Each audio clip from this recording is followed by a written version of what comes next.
नमस्कार दोस्तों। हम देखेंगे एंशियंट हिस्ट्री, पूरा प्राचीन का इतिहास। ये विद नोट्स एकदम आपको एकदम सिरे से सब कुछ A to Z। जैसे आप कई सारी बुकें पढ़ते हैं तो कुछ अपना नोट्स बनाते होंगे, एक बुक पढ़ के बनाते होंगे या कोचिंग का नोट्स बनाते होंगे। तो ये जितना नोट्स है, आप अगर एस.के. पांडे सर को पढ़ते होंगे तो एस.के. पांडे सर का आप उनसे मिला लेना, आप किसी कोचिंग से पढ़ते हैं उसका मिला लेना। मतलब सबका एकदम निचोड़ है पूरा एकदम ये एंशियंट हिस्ट्री। इससे बाहर अगर आप एक बार पढ़ेंगे, दो बार पढ़ेंगे, आप खुद देखेंगे कि इससे बाहर आपको कभी नहीं मिलेगा किसी एग्ज़ाम में। इतना ज़्यादा मतलब संकुचित होके पूरा एकदम निचोड़ निकाल के ये बनाया गया है। ठीक है, तो आइए शुरू करते हैं। रिवीजन क्लासेस में आपका स्वागत है। देखेंगे हम लोग इतिहास का निर्माण कैसे है, इतिहास क्या होता है, सब कुछ सिरे से करते हुए और पार्ट वाइज पार्ट बनाएंगे और इस पूरे अभ्यास का नाम रखेंगे हम लोग संपूर्ण बैच। ठीक है, तो शुरू करते हैं। देखिए, अब आता है इतिहास। इतिहास का निर्माण कैसे, ठीक है, किन घटनाओं को शामिल इतिहास में करते हैं। अब क्या होता है इसमें कि ऐसी घटनाएं जो मानव के भौगोलिक जीवन को प्रभावित करे वो इतिहास कहा जाता है। जैसे दूसरा नंबर इसमें क्या इतिहास में आता है कि क्रमबद्धता। इतिहास में क्रमबद्धता होती है। और क्रमबद्धता क्या, भारतीय इतिहास को क्रमबद्धता किसने दिया है, तो यूनानियों की देन है। उन्हीं के आने के बाद भारतीय इतिहास को क्रमबद्धता मिलती है। साक्ष्य मौजूद कहाँ, कौन कौन से साक्ष्य हम इतिहास को लेते हैं, इतिहास में कौन कौन से साक्ष्य आपके रखे जाते हैं कि अब जो साक्ष्य मौजूद हैं आपके, ताकि इतिहास की प्रामाणिक जानकारी मिले। इसे कितने प्रकार के साक्ष्य, आपके 3 प्रकार के। जैसे में आपका पुरातात्विक साक्ष्य है, साहित्यिक है और विदेशी विवरण है। पुरातात्विक में जैसे मतलब खुदाई करती है आपकी आर्कियोलॉजिकल सर्वे ऑफ इंडिया, तो मौर्यकालीन का आपका शिलालेख है, गुफाएं हैं, गुहालेख है, मंदिर हैं, आपके कहीं पे ताम्रपत्र है। तो ये सब आपका पुरातात्विक खुदाई से मिलता है, पुरातात्विक खोज से है। साहित्यिक में जैसे आपकी कलहण है, कलहण की बुक हो गई आपकी। फिर आपका कौटिल्य की आपकी अर्थशास्त्र हो गई, आपका मुद्रा राक्षस की बुक हो गई, आपकी पतंजलि की बुक हो गई, जितने भी हैं। और आपके ऋग्वेद, सामवेद, जितनी साहित्यिक हैं, पूरा सब कुछ इतिहास का विवरण मिलता है उसमें है। विदेशी विवरण में जितने विदेशी यात्री आए, भारत के बारे में आए और नहीं आए, जिन्होंने भारत के बारे में लिखा है, सब कुछ आपका इतिहास के अंतर्गत आता है। जैसा मेगास्थनीज की इंडिका हो, चाहे किसी अन्य की हो, चाहे CU की हो, चाहे फोके की हो, जो भी हो। आगे देखते क्या है पुरातात्विक साक्ष्य के अंतर्गत क्या क्या आता है, देख लेंगे। जैसे मृदभांड आता है, अभी ऊपर बात किए थे हम लोग कि भित्ति चित्र आता है, शैल चित्र आता है, मूर्तियाँ आती हैं, जितनी मूर्तियाँ मिली। जैसे मान लीजिए हड़प्पा काल में मूर्तियाँ मिली, आपके मीण मूर्ति मिली है, मातृ देवी की मूर्तियाँ मिली हैं, एक साधु की मूर्ति मिली है। ठीक है, फिर आपका पाषाण उपकरण भी इसी के अंतर्गत आता है। देखिए अभिलेख में क्या क्या आता है। अभिलेख क्या होता है कि किसी भी कठोर सतह पर उत्कीर्ण लेख को अभिलेख कहते हैं। किसी भी कठोर, कोई पत्थर है, पहाड़ है, उसको काट के उस पर समतल बना के उस पर हमने लेख लिख दिया तो आपका अभिलेख है। जैसे में कि अशोक ने क्या किया था, अशोक के शिलालेख हैं, तो कुछ पे काट के लिखे हैं आपके शिलालेख हैं, कुछ आपके स्तंभ लेख हैं, एकाश्म पत्थर पे लिखे हैं, कुछ जो हैं गुहा अभिलेख हैं, वो गुफा बनाई गई है, गुफा के जो द्वार पे समतल करके लेख लिखे गए, गुहा लेख कहते हैं। ठीक है, अभी वो आगे मिलेगा आपका। देखिए शिलालेख क्या है। शिलालेख आपके, तो ये अशोक के कार्यकाल में, अशोक के समय 14 शिलालेख मिले। ठीक है, ये भी साक्ष्य के अंतर्गत आते हैं और 8 स्थानों पे मिले, याद रखिएगा कि 8 स्थानों पे मिले हैं, लेकिन 14 शिलालेख हैं। ठीक, दूसरा नंबर आपका देखेंगे कि स्तंभ लेख है। स्तंभ लेख क्या अंतर्गत आता है, एक स्तंभ होता है, तो उसमें सब नीचे, जैसे मान लीजिए कि आपका जैसे जो पत्थर है, अधिकतर जो स्तंभ लेख के पत्थर होते थे, और मौर्यकालीन जो स्तंभ लेख है, चुनार जो आपका यूपी का चुनार है, जिसमें लाल पत्थर है आपका, उसमें वो प्रयोग किया गया है। ठीक है, और चमकदार पॉलिश की गई है, लिखा है आपका।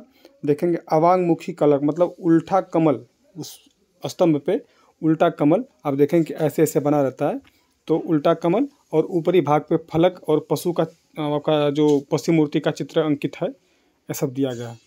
देखेंगे कि गुहा अभिलेख ये भी मिला आपका। जैसे कि जो गुफाएं हैं, 4 गुफाएं आपका जो उनका अशोक का जो पौत्र था, दशरथ वो बनाता है। 3 गुफाएं जो बनाता है बराबर की पहाड़ियों में अशोक बनाता है, बिहार वाली, उनके बारे में। फिर मुद्रा अभिलेख, मुद्राओं पे जो अभिलेख छपे थे, ठीक।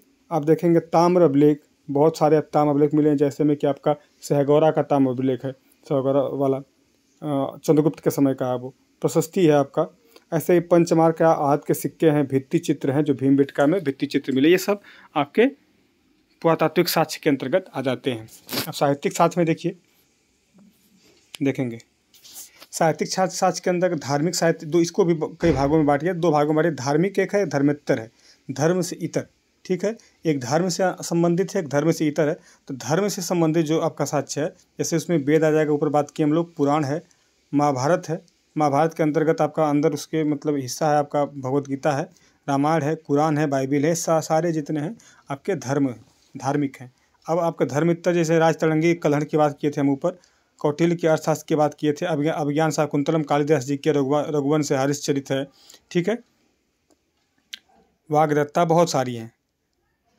अब देखेंगे अब क्या है, कहता है कि अलग अलग समय में भारतीय इतिहासकारों द्वारा, अलग अलग समय में भारतीय इतिहासकारों द्वारा लिखे गए, ये लिखा है यहाँ पे कि लिखे गए ग्रंथ जिनमें भारतीय संस्कृति, फिर उसमें राजा तथा तत्कालीन समाज की संरचना के बारे में जानकारी देता है। ये आपका कौन देता है आपका, तो ये जो इतिहासकार लिखते हैं, अलग अलग कृत्य उनके हैं, उनके अंतर्गत मिलता है। देखिए विदेशी विवरण क्या कहता है कि विदेशी इतिहासकारों या यात्रियों द्वारा दी गई जानकारी, जैसे में आपका हिस्टोरिका हेरोडोटस लिखता है, इंडिका मेगास्थनीज लिखता है, फो क्यूकी लिखता है फायान, और स्यू क्यूकी लिखता है आपका वेनसान।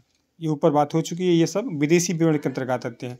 इतिहास का मतलब क्या होता है, तो इति धन ह, धन आस होता है, मतलब शब्दों के मेल से बना है ये, और इति मतलब होता है इस प्रकार, ह मतलब होता है वास्तव में, निश्चय ही, और आस मतलब होता है किसी घटना का घटित होना, आस मतलब किसी घटना का घटित होना, ठीक है।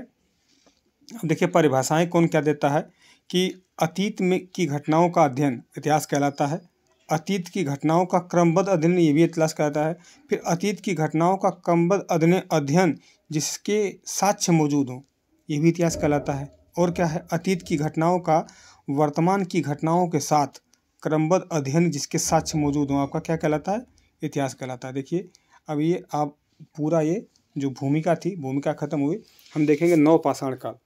नवपाषाण काल के अंतर्गत क्या आता है, थोड़ा सा जूम कर लेते हैं। देखिए नवपाषाण काल के अंतर्गत आग का आविष्कार आपका, तो ये आपका पूर्ण रूप से प्रयोग नवपाषाण काल में आग का हुआ है। पहिया निर्माण का पूछेगा कभी क्वेश्चन तो नवपाषाण काल में है। अस्थायी निवास के साक्ष्य मिलते हैं भीमबेटका कह रहा हूँ, अस्थायी निवास के आपके साक्ष्य मिलते हैं नवपाषाण काल में। मेहरगढ़ पाकिस्तान वाला जो हिस्सा है वहीं पे कृषि खेती प्रारंभ सब नवपाषाण काल में हुआ है। तांबे का प्रयोग, सबसे पहली धातु जिसका प्रयोग किया गया तो तांबे का किया गया था, मेदभांडों का प्रयोग हुआ है, ठीक है।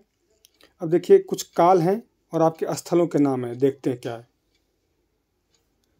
तो पूरा पाषाण काल के जो स्थल हैं शिवालिक की पहाड़ियों से मिलता है। भीमबेटका की गुफाएं जो है मध्य प्रदेश में वो पूरा पाषाण काल की हैं। बेलन घाटी जो मिर्ज़ापुर उत्तर प्रदेश का है, यह पूर्व या निम्न, पूर्व को ही निम्न कहते हैं, तो पूर्व या निम्न पूरा पाषाण काल के साक्ष्य मिलते हैं आपके किसमें, तो बेलन घाटी में। डिंडवाना जो नागौर राजस्थान का है, यह आपका थार के रेगिस्तान का भाग यह है, और निम्न पूरा पाषाण काल का हिस्सा, याद रखिएगा निम्न पूरा पाषाण काल का हिस्सा। देखिए थोड़ा सा ऊपर आके देखते हैं।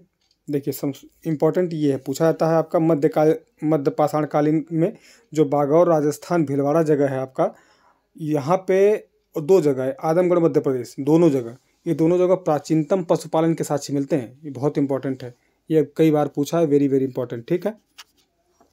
तो अब बागौर राजस्थान के भीलवाड़ा में और आजमगढ़ नहीं यूपी वाला, आदमगढ़ आपका मध्य प्रदेश प्राचीन पशुपालन के साक्ष्य मिलते हैं। सांभर आपका, जहाँ साबर राजस्थान में है, ये वृक्षरोपण के प्राचीनतम साक्ष्य मिलते हैं सांभर से, ठीक। ये सब मध्य पाषाण कालीन है, याद रखिएगा। देखिएगा चिरांद पूछता है, चिरांद बिहार में है। हड्डियों से निर्मित औजार के साक्ष्य मिलते हैं कहाँ से, चिरांद बिहार से। अब कुछ नोट करके लिखा है कि बेलन घाटी से हड्डियों से निर्मित देवी की प्रतिमा प्राप्त होती है जो पूरा पाषाण काल की मतलब मानी जाती है, पूरा पाषाण काल की मानी जाती है। और नवपाषाण कुछ स्थल हैं उसको देखते हैं। देखिए हमने पूरा पाषाण देख लिया और आपका मध्य पाषाण देख लिया और नवपाषाण देख लिया। देखेंगे नवपाषाण। नवपाषाण काल का सबसे पहला स्थल आपका 1860 में लेमन सूरियर था। लेमन सूरियर ने टोंस नदी घाटी यूपी में खोजा था पहली बार। कोल्डिहवा जो है बेलन घाटी में अवस्थित है। कोल्डिहवा बेलन घाटी के पास धान की खेती के प्राचीनतम साक्ष्य और चौपानी मांडव व महागरा से अन्न भंडारण के साक्ष्य मिले हैं। ठीक है, कोल्डिहवा। आप देखिए कि मेहरगढ़ पाकिस्तान में है। तो जो है मेहरगढ़ पाकिस्तान आपका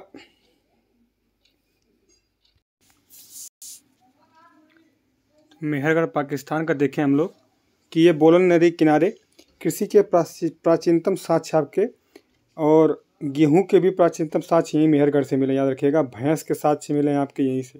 कहाँ से मिले आपके? मेहरगढ़ से। अस्थाई बसावट पूछता है, अस्थाई बसावट भी आपका मेहरगढ़ पाकिस्तान से मिलता है। बुर्ज होम एक बहुत इंपॉर्टेंट जगह है, बुर्ज होम जो जम्मू कश्मीर में है। इसका शाब्दिक अर्थ होता है जन्मस्थान। बुर्ज होम का जो शाब्दिक अर्थ है वो जन्मस्थान होता है। क्या कहा गया है कि गर्तावास के प्राचीनतम साक्ष्य आपको, गर्तावास का मतलब होता है कि गड्ढों में निवास भूमि के नीचे, मतलब कि ज़मीन के अंदर गड्ढे खोद के रहना। फिर मानव के साथ कुत्ते का सावधान के प्राचीनतम साक्ष्य कहाँ से मिलते हैं? तो ये भी बुर्ज होम से मिलते हैं। ये गुफ कराल है, जम्मू कश्मीर में जगह है। इसमें कुम्हार की गुफा, इसका शाब्दिक अर्थ है कुम्हार की गुफा। क्या इसमें है कि भारत में होमो इरेक्टस जो हैं, होमो इरेक्टस मानव के साक्ष्य जो मिले नर्मदा घाटी से आपके मिले हैं। और 1982 में जो सोनकिया ने सर्वप्रथम प्राग ऐतिहासिक मानव की खोपड़ी नर्मदा घाटी के हथनौरा नामक स्थान से प्राप्त की थी। ये क्वेश्चन पूछ चुका है, बहुत इंपॉर्टेंट है। देखिएगा आगे, तो इतिहास का वर्गीकरण देखिएगा। देखिए एक है कि नंबर 1 कहता है प्राग ऐतिहासिक काल। आप देखेंगे बुक में जब और नोट्स अपना बनाए होंगे तो अगर एस के पांडे सर को खोलेंगे आप तो पूरा बहुत डिटेल्स में दिया है प्राग ऐतिहासिक आदि ऐतिहासिक। तो वही देखिए निचोड़ कैसे है कि वह काल जिसके लिखित साक्ष्य मौजूद नहीं है, याद रखिएगा, केवल पुरातात्विक साक्ष्य मौजूद हों उन्हें प्राग ऐतिहासिक काल कहते हैं। ठीक है, आदि ऐतिहासिक किसे कहते हैं? वह काल जिसके लिखित साक्ष्य मौजूद हैं तथा उन्हें पढ़ा नहीं गया है, जैसे हड़प्पा वाला है। ऐतिहासिक या आधुनिक या वर्तमान काल किसे कहते हैं? वह काल जिसके लिखित साक्ष्य मौजूद हैं और उन्हें पढ़ लिया गया हो, उन्हें ऐतिहासिक काल कहते हैं। ठीक है, पुरातात्विक साक्ष्य भी सभी कालों के मौजूद हैं। ये इंपॉर्टेंट लाइन है। अगर कथन कारण में दे देता है कि क्या पुरातात्विक साक्ष्य सभी कालों के मौजूद हैं, तो एकदम हाँ, याद रखिएगा। प्राग ऐतिहासिक काल के बारे में देखते हैं। कहता है ये कि प्रागैतिहासिक काल को उद्घटित आपका करने का श्रेय किसको जाता है? तो ये डॉक्टर प्राइमरोज थे, इनको जाता है। 1842 में कर्नाटक के रायचूर के लिंगसुगर नामक स्थान पर पाषाणकालीन औजार प्राप्त किए थे। आपका जैसे पत्थर के तीर, छुरे, फलक, खुरचनी ये सब प्राप्त हुआ था। ठीक, पाषाण काल से संबंधित देखिएगा।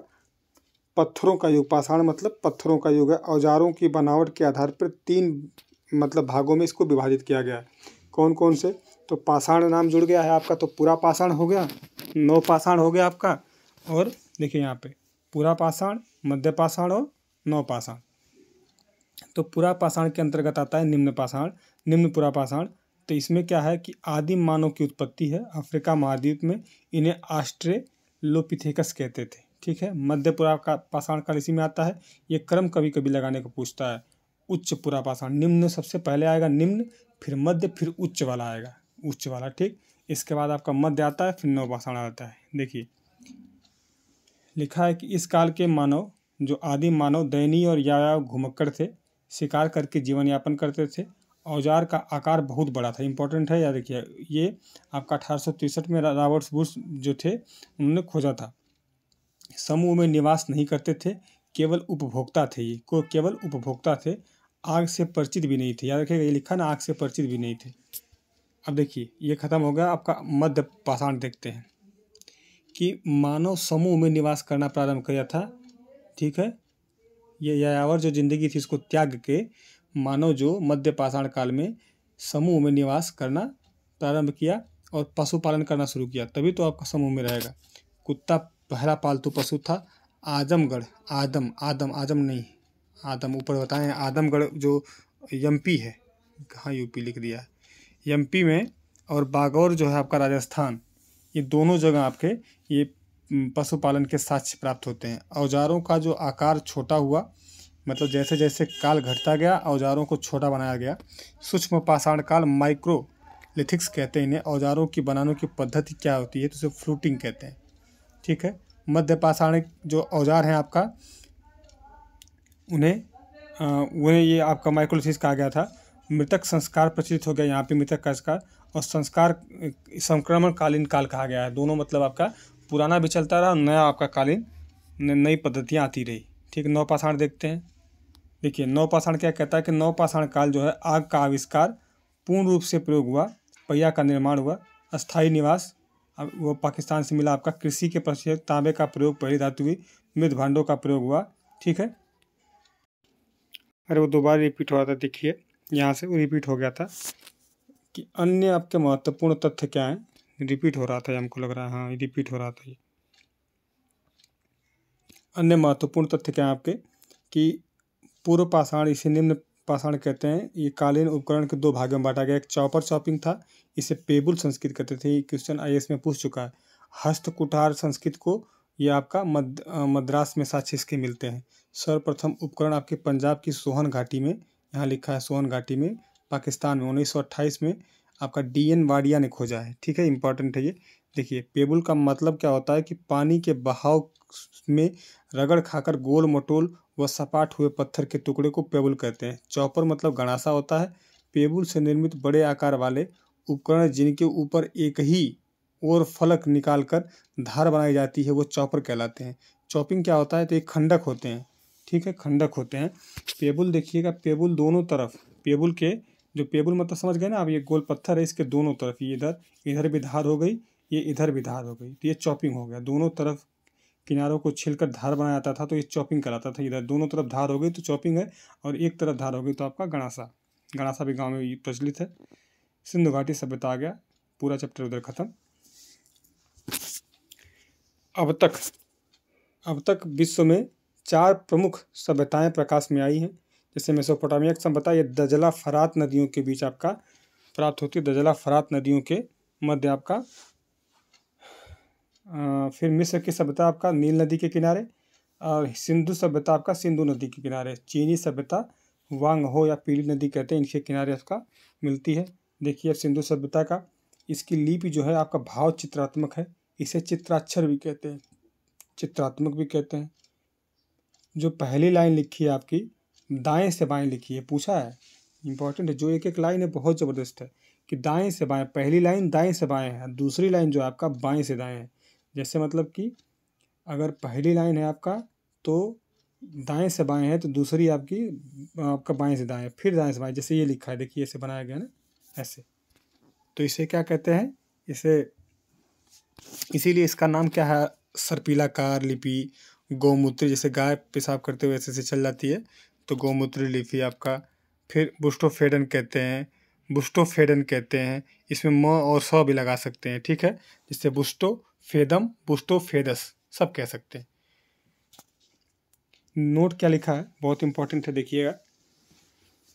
लिखा है कि इस लिपि को पढ़ने का सर्वप्रथम प्रयास आपका वेडन महोदय पर सफल नहीं हुआ।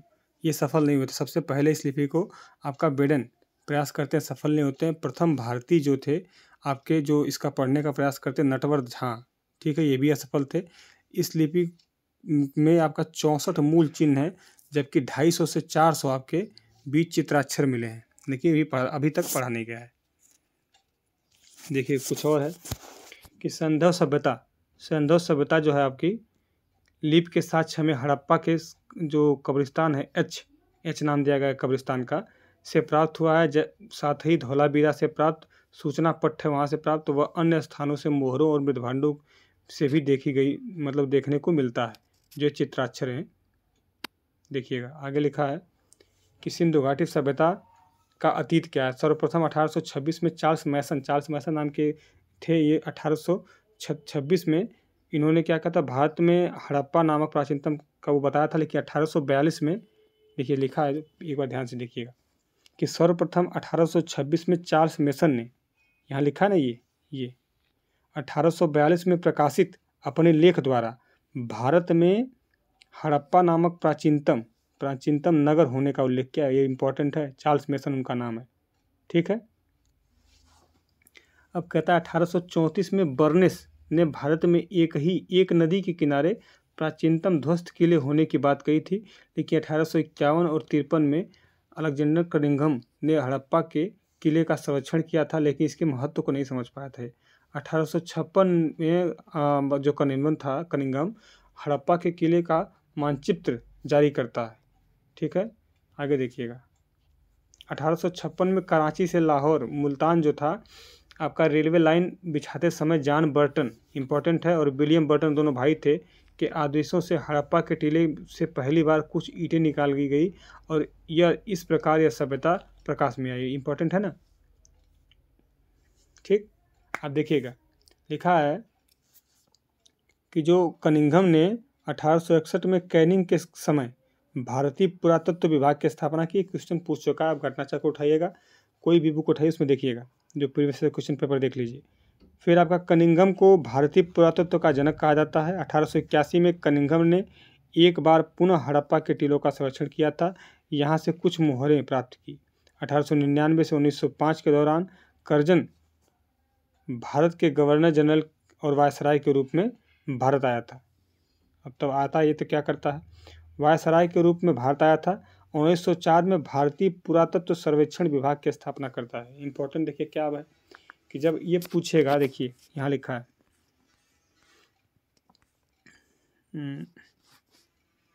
ये यहाँ देखिए लिखा है कि 1861 में भारतीय पुरातत्व विभाग की स्थापना होती है।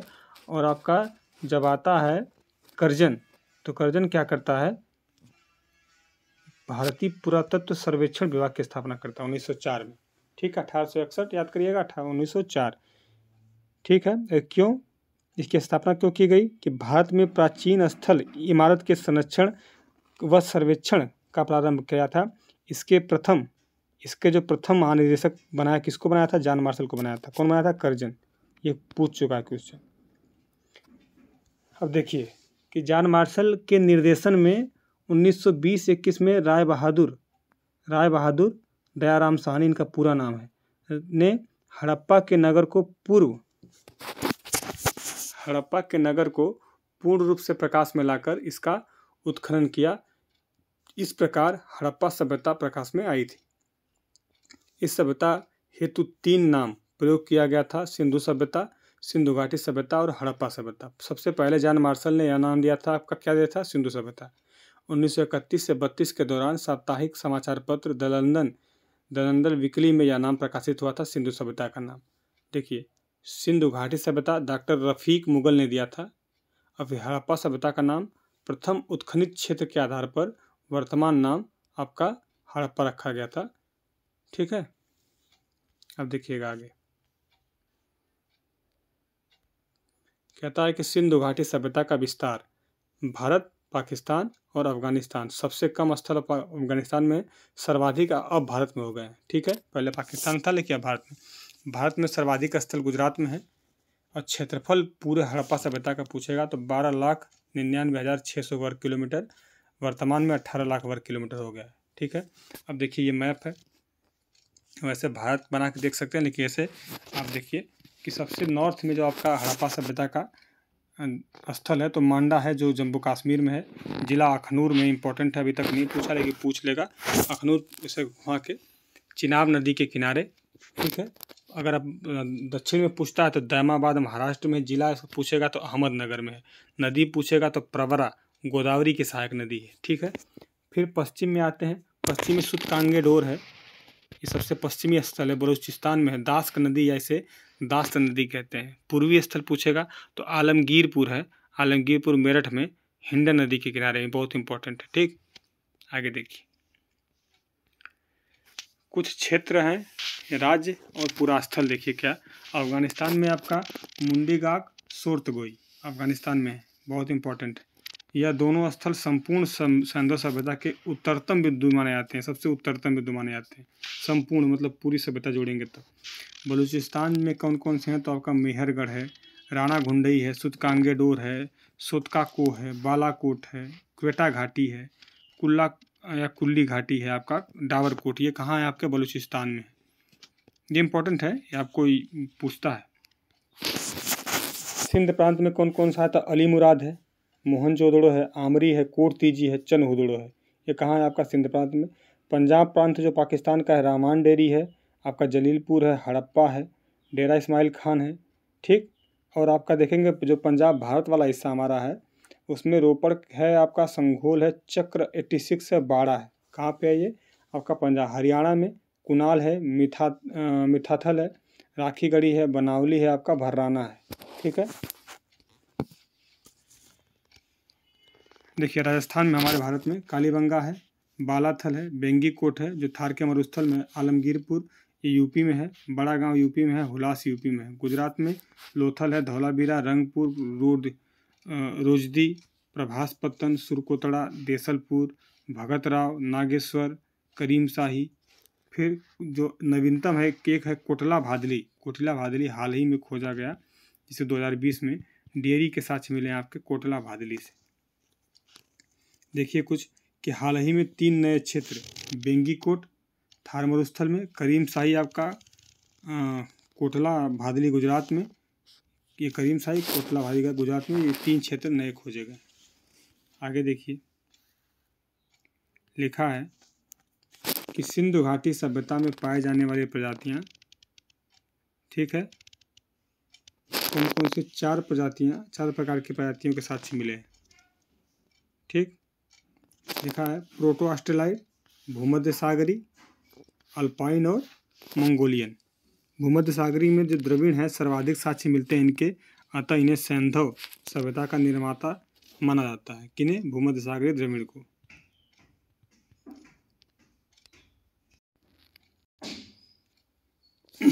देखिए थोड़ा सा जूम कर देते हैं इसको,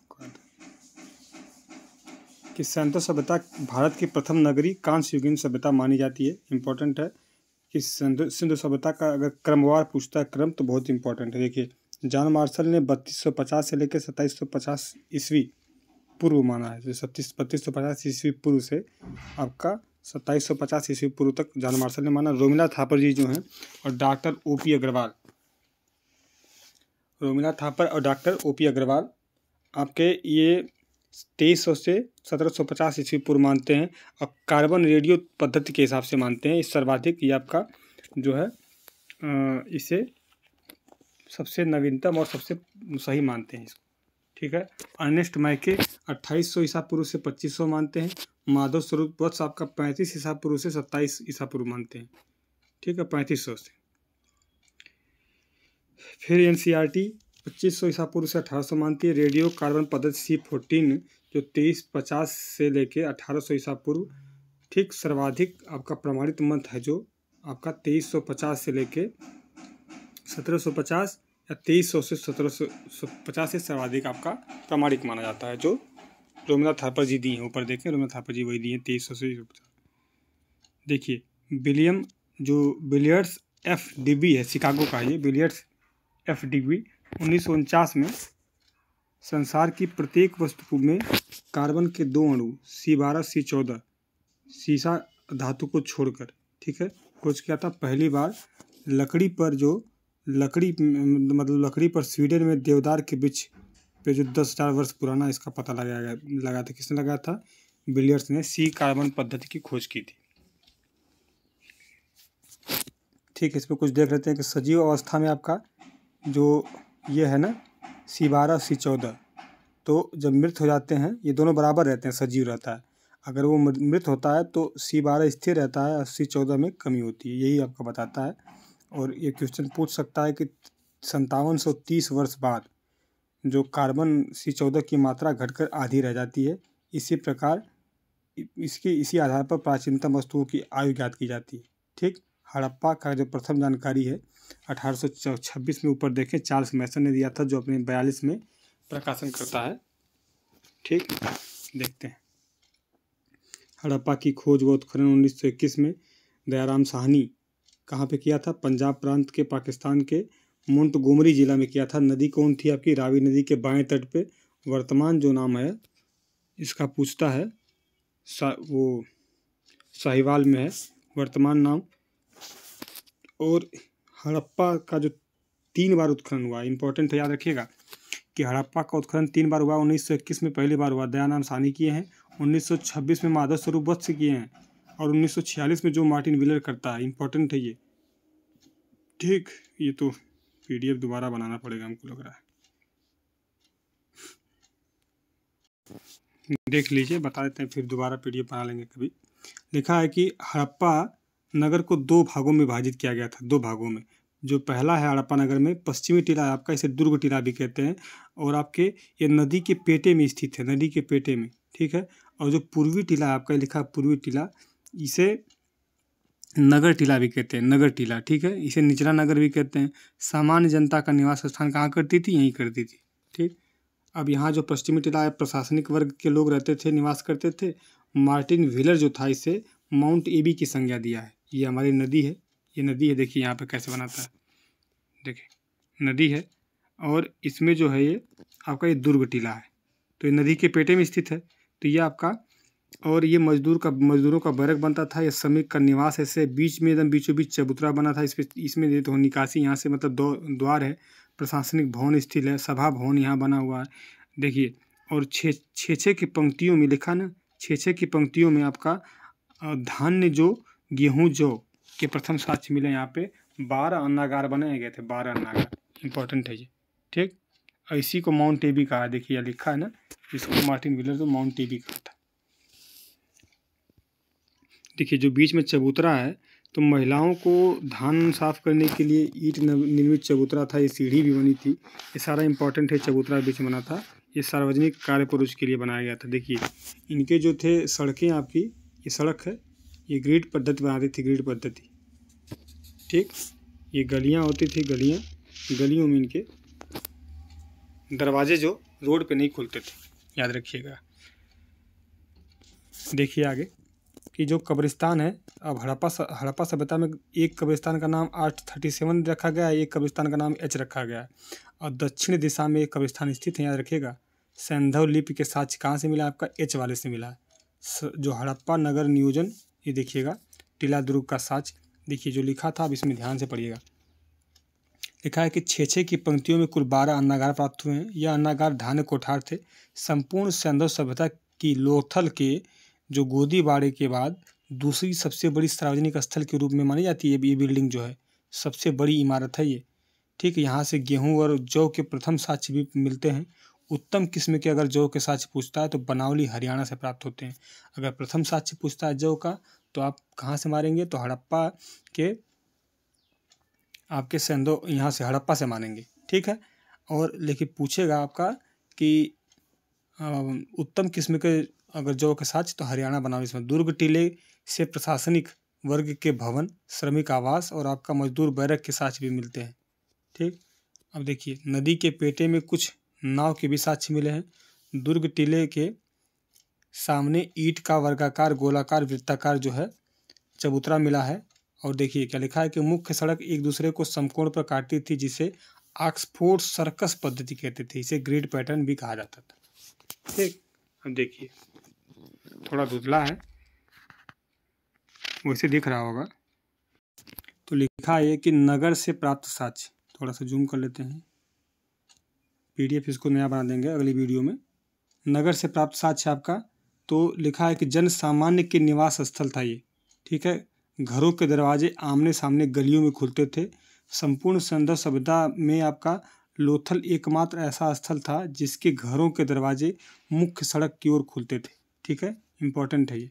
संपूर्ण सैंधव सभ्यता में आपका लोथल एकमात्र ऐसा स्थल था जिसके जो घरों के दरवाजे आपके मुख्य सड़क पर खुलते थे। क्यों? क्योंकि यहाँ गोदीवाड़ा था, जो सामान उतरते थे तो गलियों में न जाके, जैसे मतलब कि आपको घरों से आसानी हो, इसलिए। नगर की सड़कें एक दूसरे को समकोण पर काटती थी। इससे ऑक्सफोर्ड सर्कस पद्धति या ग्रिड पैटर्न या मैश पद्धति भी कहा जाता था। नगर टीले के दक्षिण भाग में 2 प्रकार के कब्रिस्तान हैं, इनका नाम रखा गया खुदाई के बाद। एक H है और एक कब्रिस्तान R37 है, R37। संपूर्ण सभ्यता के धौलावीरा एकमात्र ऐसा स्थल है जो 3 भागों में विभाजित है। इंपॉर्टेंट है ना। देखिए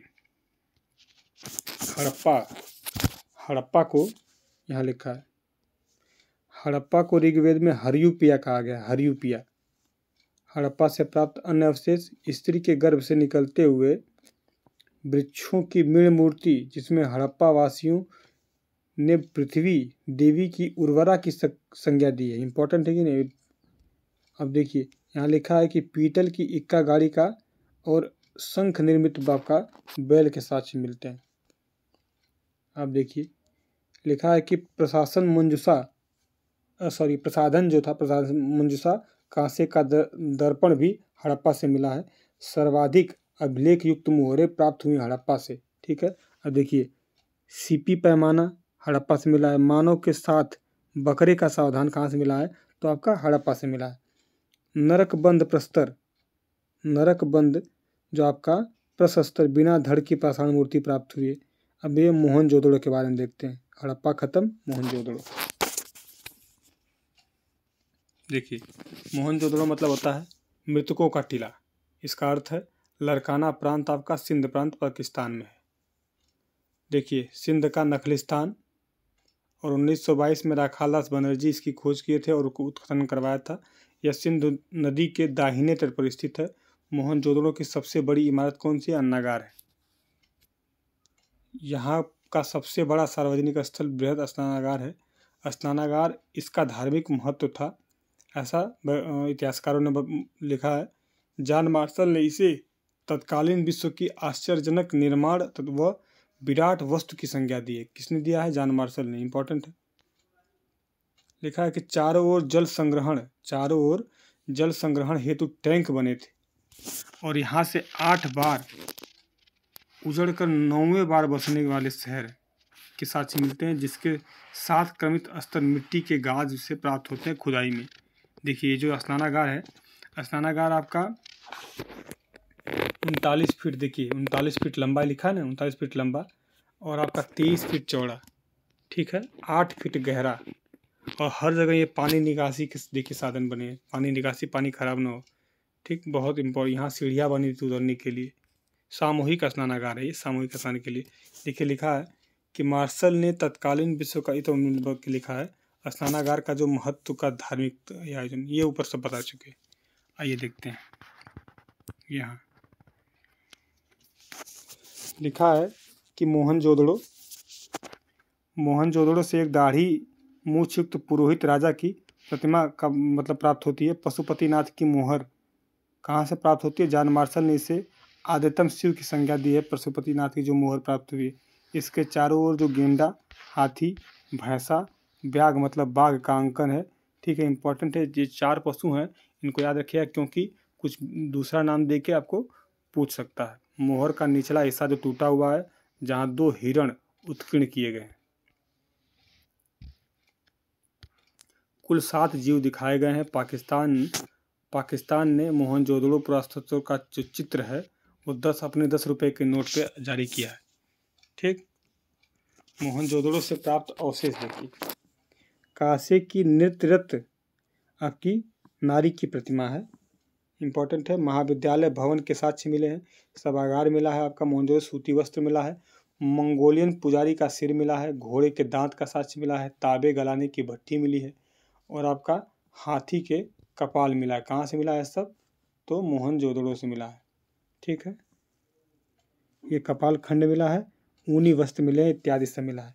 देखिए क्या नोट में क्या लिखा है कि स्टुअर्ट जो पिगट इतिहासकार हैं, मोहनजोदड़ो व हड़प्पा को एक विशाल साम्राज्य की जुड़वा राजधानी कहा है। किसने कहा? स्टुअर्ट पिगट ने कहा है। सर्वाधिक मोहरें आपके मोहनजोदड़ो से प्राप्त होती हैं। इंपॉर्टेंट है। 3 प्रकार की मोहरें प्राप्त होती हैं। कौन कौन सी? एक आयताकार है, एक वृत्ताकार है, एक वर्गाकार है। ठीक है। वर्गाकार है, विर्गा नहीं, वर्गा। सर्वाधिक मोहरें इसी आकार जो वर्गाकार है, ये वर्गाकार। सर्वाधिक मोहरें इसी प्रकार की हैं। मोहरें जो हैं आपके सेल खड़ी, स्टेटाइट कहते हैं, स्टेटाइट, इससे निर्मित है। ठीक। आगे देखिए। इन मोहरों पर हाथी, गेंडा, भैंस, भैंसा और व्याघ्र, एक श्रृंगी हिरण, कुबरदार बैल, पशुपति नाथ इत्यादि का अंकन मिलता है। मोहनजोदड़ो से किसी भी प्रकार के कब्र के साक्ष्य नहीं मिलते हैं। ठीक, क्या लिखा है कि मोहनजोदड़ो से किसी भी प्रकार के कब्र के साक्ष्य नहीं मिलते हैं। KUR कनेडिया ने यहाँ से प्राप्त आपके कंकालों से मलेरिया के साक्ष्य आपका बताया है। चावल के अगर प्राचीनतम साक्ष्य पूछता है तो कोलडेवा यूपी, प्रथम साक्ष्य पूछता है तो लोथल गुजरात, और आपका जिससे मतलब कि जले हुए चावल का कालीबंगा आपका मतलब हुए चावल का कालीबंगा राजस्थान।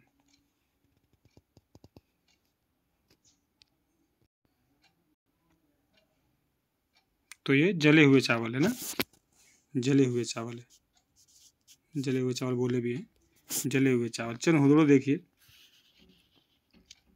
किसकी खोज कौन करता है? 1930 में आपका नानी गोपाल मजुमदार करते हैं। NG मजुमदार के कहते हैं, इनका नाम याद रखिएगा, पूछ सकता है। NG मजुमदार का नाम है नानी गोपाल मजुमदार। उत्खनन करते हैं 1935 में दोबारा इसका आपका अर्नेस्ट मैके के द्वारा। खोज इन्होंने की थी और उत्खनन अर्नेस्ट मैके ने करवाया है। ठीक है, स्थान आपका मोहनजोदड़ो के समीप सिंध प्रांत में आपका स्थित है। और यह नदी कौन सी है? सिंधु नदी है। यह औद्योगिक नगर था, यहाँ से मनके बनाने के कारखाने के साक्ष्य प्राप्त होते हैं। ठीक है, और आप देखेंगे अन्य अवशेष क्या है? लिपस्टिक के साक्ष्य मिले, यहीं से कहाँ से मिले? चनहुदड़ो से याद रखिएगा, लिपस्टिक के साथ चनहुदड़ो। हाथी का खिलौना, स्याही की दवात, पीतल का इक्का का साक्ष्य मिला है। गाड़ी का साक्ष्य मिला है। वृत्ताकार ईंट का साक्ष्य मिला है। ठीक है, चनहुदड़ो से झूकर झाकर, ये इंपॉर्टेंट है, क्वेश्चन पूछ सका UPSC में कि चनहुदड़ो से झूकर झाकर मतलब इसे क्या कहते हैं? नगरी ग्रामीण संस्कृति के साक्ष्य मिलते हैं। यहाँ से किसी भी प्रकार के दुर्ग के साक्ष्य नहीं मिलते। इंपॉर्टेंट है, एक स्थान का नाम इसी प्रकार से झूगर झागर संस्कृति रखा गया। एक स्थान के नाम पर यहाँ इसको झूगर झागर संस्कृति कहते हैं। देखिए, बिल्ली के पीछे भागते हुए कुत्ते का जो पदचिन्ह है वो भी चनहुदड़ो से मिलता है। आता है लोथल गुजरात, भगवा नदी के तट पे। आपका लोथल गुजरात एवं जिसकी खोज और उत्खनन कौन करवाता है? तो 1954 में रंगनाथ जो राव हैं आपका 1954 में इसकी खोज करके उत्खनन करवाते हैं। और राव द्वारा ही 1954 में उत्खनन कराया गया था। भगवा नदी थी। आपका लोथल में गोदीवाड़ा, इसे बंदरगाह कहते हैं। विश्व का प्रथम ज्वारी बंदरगाह यह है। ठीक, कौन? लोथल का। यह एक औद्योगिक नगर था। ठीक, मनके बनाने के कारखाने के साक्ष्य मिलते हैं यहाँ से। चावल व बाजरे के प्रथम साक्ष्य मिलते हैं। चक्की के 2 पाट पत्थर के हैं, यहाँ से मिलता है। लोथल से बाट माप तौल और पैमाना, हाथी के पैमाना। ठीक, यहाँ से व्यापार होता था तो पैमाने के साक्ष्य मिलेंगे, जाहिर सी बात है। बंदरगाह गोदीवाड़ा, इसे डॉकयार्ड कहते हैं, ये भी यहाँ साक्ष्य मिलता है। जो संपूर्ण संभव सभ्यता का सबसे बड़ा सार्वजनिक स्थल माना जाता है, याद रखिएगा ये। यहाँ से व्यापार दक्षिण पूर्व एशिया होता था। लोथल की समुद्री देवी को सिकोत्सरी माता माना जाता है। यहाँ से 4 नावों के साक्ष्य मिलते हैं। घोड़े की मीण मूर्ति के साक्ष्य मिलते हैं, कहाँ से? यहीं से प्राप्त होते हैं, लोथल से। और फारस की मोहरें प्राप्त हुई हैं यहाँ से। देखिएगा, लोथल से खोपड़ी के शल्य चिकित्सा का साक्ष्य प्राप्त हुआ है। 3 युगल समाधान का प्राप्त हुआ, 3 युगल समाधान का साक्ष्य मिला है। कौवे व पंचतंत्र में वर्णित चाराक लोमड़ी के साक्ष्य मिले हैं। अग्निकुंड व हवन के साक्ष्य मिले यहाँ से, कहाँ से? आपके लोथल से। संपूर्ण संदव सभ्यता में लोथल एकमात्र ऐसा स्थल, यहाँ लिखा है, रुकिए थोड़ा सा जूम आउट कर दे। एकमात्र ऐसा स्थल जिसके घरों के दरवाजे मुख्य सड़क की तरफ खुलते थे। ठीक, आगे देखते हैं। अगला आता है कालीबंगा, हनुमानगढ़ आपका राजस्थान में स्थित है ये, और राजस्थान के हनुमानगढ़ जिले में स्थित है। खोज इसकी 1951 में अमलानंद घोष जी करते हैं कालीबंगा का। ठीक है, कालीबंगा का अमलानंद घोष जी करते हैं। नदी है प्राचीन आपकी जो सरस्वती नदी के किनारे, इसे घग्गर नदी कहते हैं। ठीक, हाकरा नदी पाकिस्तान में कहते हैं। शाब्दिक अर्थ इसका है काली चूड़ियाँ, किसका? कालीबंगा का। इसका उत्खनन होता है 1961-67 में बी.वी. लाल और वी.के. थापड़ करते हैं। इन्हीं द्वारा कराया जाता है। डॉक्टर दशरथ शर्मा ने कालीबंगा को हड़प्पा सभ्यता की तीसरी राजधानी बताया। कौन बताया? दशरथ शर्मा। कालीबंगा से जो प्राप्त साक्ष्य आपके हैं, ऊँट के प्रथम साक्ष्य मिलते हैं। कहाँ से? कालीबंगा से। ठीक है, राजस्थान में है तो ऊँट के साक्ष्य मिलेंगे ही मिलेंगे। हल व जुते हुए खेत के प्रथम साक्ष्य मिले हैं। हल के साक्ष्य मिले हैं। कहाँ से? कालीबंगा से। कालीबंगा से एक साथ 2 फसल बोने के साक्ष्य मिले हैं। यहाँ के मकान कच्ची ईंटों से निर्मित थे, अतः इसे दीनहीन की बस्ती कहा जाता है। किसको? कालीबंगा को। मकानों के अलंकृत फर्श व अलंकृत ईंट के साक्ष्य भी यहीं से मिलते हैं। कालीबंगा से लकड़ी की नालियों की प्राप्ति हुई है। कालीबंगा से खोपड़ी के शैल चिकित्सा के मिलते हैं। लोथल से भी मिला है। और यहाँ से 3 प्रकार के समाधान के साक्ष्य मिलते हैं। इंपॉर्टेंट याद रखिएगा, आंशिक समाधान, पूर्ण समाधान और दाह संस्कार। शव को खुले में छोड़ देते थे, आंशिक समाधान होता था। शव को दफनाते थे तो पूर्ण समाधान। आपका दाह संस्कार शव को जलाना कहलाता था।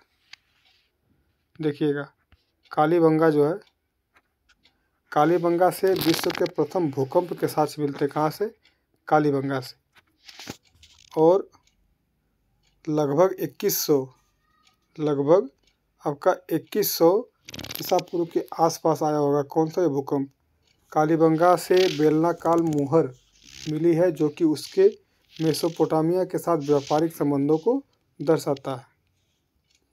कालीबंगा से प्राप्त जो साक्ष्य, कुएं के साक्ष्य मिलते हैं कालीबंगा से चूड़ियों के भी साक्ष्य मिलते हैं। अब बनावली या बनवाली जो आपका हरियाणा फतेहाबाद में स्थित है, भारत में, उसको देखते हैं।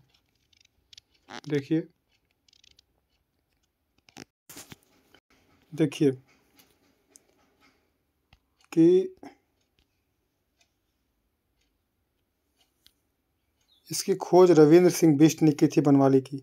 ठीक है, अब यह है कि आर.एस. बिष्ट ने कहते हैं 1973 में खोज हुई थी। स्थान हरियाणा के हिसार में। नदी घग्गर, प्राचीन नदी कहते हैं इसे। इंपॉर्टेंट है ये। और देखिए बनावली से जो प्राप्त साक्ष्य उनके बारे में देखते हैं।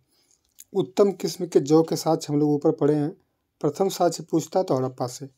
तिल की खेती और तिल का ढेर का साक्ष्य पूछेगा तो बनावली। मिट्टी के हल का साक्ष्य बनावली। फिर उसका सरसों की खेती और सरसों के ढेर का तो आपका बनावली। तांबे के बाणाग्र देखिए, तीर है ना, इसके आगे वाला हिस्सा ये बाणाग्र कहलाता है। इसका भी साक्ष्य मिला है। मिट्टी के बर्तन का साक्ष्य मिला है। बनावली से मृण मूर्ति मतलब मिली है, मिट्टियों की मूर्ति, इसके साक्ष्य मिले हैं। संपूर्ण सैंधव सभ्यता में बनावली एकमात्र ऐसा स्थल है जो जहाँ पे नाली व्यवस्था का अभाव था। कहाँ पे? बनावली में। बनावली में बना ही नहीं। बनावली से कुएं के साक्ष्य मिलते हैं। सुरकोतड़ा को देखते हैं। खोज इसकी जगतपति जोशी की है। जगतपति जोशी आपका 1964 में। स्थान क्या है? कच्छ कारण, गुजरात में। 1964 में कच्छ कारण, गुजरात, सुरकोतड़ा। घोड़े की अस्थि का अवशेष प्राप्त होता है यहीं से। तराजू के दोनों पलड़े यहीं से मिलते हैं। सुरकोतड़ा एकमात्र ऐसा स्थल है जहाँ से सिंधु सभ्यता के पतन का, विनाश का साक्ष्य मिलता है। कहाँ से? सुरकोतड़ा से। सैंधव लोग घोड़े से अपरिचित माने जाते थे, क्योंकि घोड़े के अवशेष खुदाई के अंतिम चरण में प्राप्त होते हैं, अतः प्रामाणिक नहीं माना जाता। इंपॉर्टेंट है, याद रखिएगा। सिंधु सभ्यता के लोग घोड़ों से अपरिचित थे। रोपड़ आपका पंजाब वाला है। इसकी खोज आपके बी.वी. लाल ने किया है 1950-51 में। कालीबंगा के बाद इसकी खोज की गई। इसके कालीबंगा के बाद खोजा गया स्थान आपका सतलज है और नदी सतलज है। उत्खनन कौन करवाया? आपका यज्ञदत्त शर्मा 55-56 में, 1955-56 में। स्वतंत्र भारत का प्रथम उत्खनित क्षेत्र रोपड़ माना जाता है। स्वतंत्र भारत में प्रथम खोजा गया आपका नया क्षेत्र आपका कौन सा है? तो कालीबंगा। देखिए धौलावीरा आ गया, बहुत इंपॉर्टेंट। देखिए धौलावीरा का जो खोज है जगपति जोशी, जगपति नाम इनका। 67-68 में किया है। स्थान इसका धोलावीरा गुजरात में है। ठीक है, भयाऊ तालिका तहसील है, तो भयाऊ तालिका तहसील में स्थित है। उत्खनन 1990-91 में रविंद्र सिंह बिष्ट कराए थे। 19 नोट की देखिए, नदी क्या है, मनहर नदी है, इसे मानसर नदी, मनहर नदी व मानसर नदी के संगम पे है। धौलावीरा 26 जनवरी 2001 तक एक सामान्य गांव के रूप में स्थित था, परंतु इस दिन आए भूकंप में यह पूर्णतः समाप्त हो गया। धौलावीरा को संपूर्ण सैंधव सभ्यता का सबसे सुंदर नगर माना जाता है। यहाँ पे सूचना पट्ट का साक्ष्य मिलता है कहाँ से, तो आपका धौलावीरा से। विश्व के प्राचीनतम स्टेडियम का साक्ष्य मिलता है कहाँ से, धौलावीरा से। नहर के व बांध का साक्ष्य मिलता है, जल संग्रहण का साक्ष्य मिलता है। इस पर सैंधव लिपि में अंकित है, इस पे ब्लैक बोर्ड पे जो आपका सूचना पलट मिला है।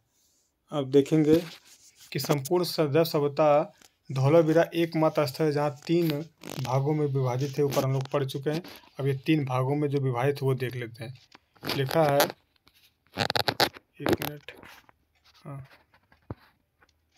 कि दुर्ग टीला, पश्चिमी टीला, मध्यमा टीला जिसे व्यावसायिक व आपका वर्ग के हेतु आपका पूर्वी टीला नगर टीला कहलाता था। धौलावीरा व राखीगढ़ी भारत में सैंधव सभ्यता के सबसे बड़े नगर माना जाता है, धौलावीरा और राखीगढ़ी।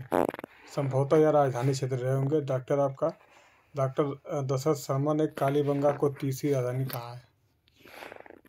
संपूर्ण सैंधव सभ्यता में क्षेत्रफल की दृष्टि से सबसे बड़े नगर क्रमशः आपके गनेड़ीवाल, आपका हड़प्पा, मोहनजोदड़ो और फिर धौलावीरा, राखीगढ़ी और कालीबंगा।